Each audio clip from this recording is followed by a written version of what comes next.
Just a little background for you before I play this video. This is Rochester, New York's so called Police Accountability Board. I'm going to be honest with you. This board and these folks are a total fucking joke. They have no real power to bring about any real change when it comes to the corrupt Rochester, New York Police Department. So basically, they're just a bunch of talking heads. With that said, let's play the video. We are now live on Facebook. Okay. Good morning, everyone. Good morning, Rochester. So this is Rochester Police Accountability Board. We are giving a press conference this morning to discuss some incident that we were reviewing last night. And before I get started with a statement, I'm going to introduce the board members as they are. So I'm going to start with the Police Accountability Board Alliance, seat 1. This is board member Danielle Tucker. Thank you. PABA seat 2, Reverend Arlene Brown. I am PABA seat 3, I'm the chair. And Dr. Celia McIntosh is PABA seat 4, she is the vice chair.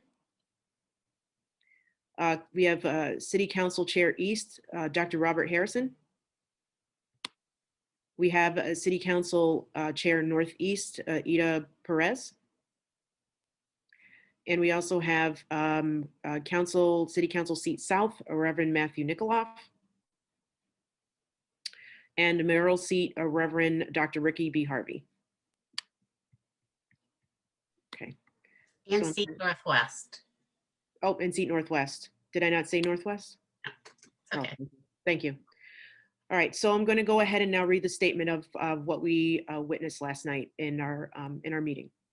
So last night, the Police Accountability Board reviewed body-worn camera footage of an arrest made on Portland Avenue on Monday, February 22nd. The footage shows a male officer attempting to arrest a woman who he believed may have stolen items from a drugstore. After a brief conversation where the officer checks the woman's purse, the woman runs with her 3-year-old to a nearby storefront. The officer tackles and pepper sprays her as another male officer tries to pull the child away from her mother. After the woman is placed into the back of a police car, the officers confront a bystander who is filming the scene. One officer tells the bystander to, quote, "shut the hell up and get out of here," end quote. With the child crying inconsolably and screaming for her mother, an officer restraining the child persuades another to use a car to block the child from public view because, quote, it doesn't look good that I have to restrain like a 3-year-old, end quote. While one officer says a call was made to the Family and Crisis Intervention Team, another officer says, quote, they are not even logged in yet, end quote. The footage does not appear to show any crisis team arriving on the scene before the woman was driven away in a police car. The Police Accountability Board is disturbed by what it has seen.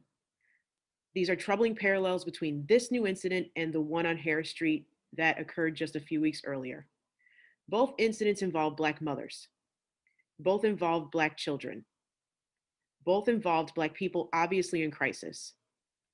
Both involved officers using pepper spray on or around a Black child. Both appear to have not involved the person in crisis team, the family and crisis intervention team, or mental health professionals. Both involved police officers doing nothing to effectively de-escalate the situation. Both involved apparent intimidation of bystanders filming the incident. Without the courage of those bystanders who were willing to stand up and hold police accountable, both incidents may never have been brought to light. What is most troubling about this incident, however, is this.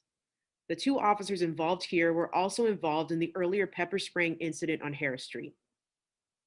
A month ago, we launched an investigation into the policies, practices, and procedures involving the pepper spraying of a 9-year-old. These same policies, practices, and procedures are at issue in the video we saw last night. For weeks, we have asked the city to provide us with RPD training manuals and slideshows regarding the use of pepper spray, the handling of children, and people in crisis. For weeks, we have asked the city to provide us with all training manuals and written directives that govern the use of the person in crisis team and family and crisis intervention teams. For weeks, we have asked the city to provide us with full disciplinary training histories on the officers on the scene, including the 2 officers involved in both the Harris Street and Portland Avenue incidents. The city has never provided us with this information or a host of other materials we've requested.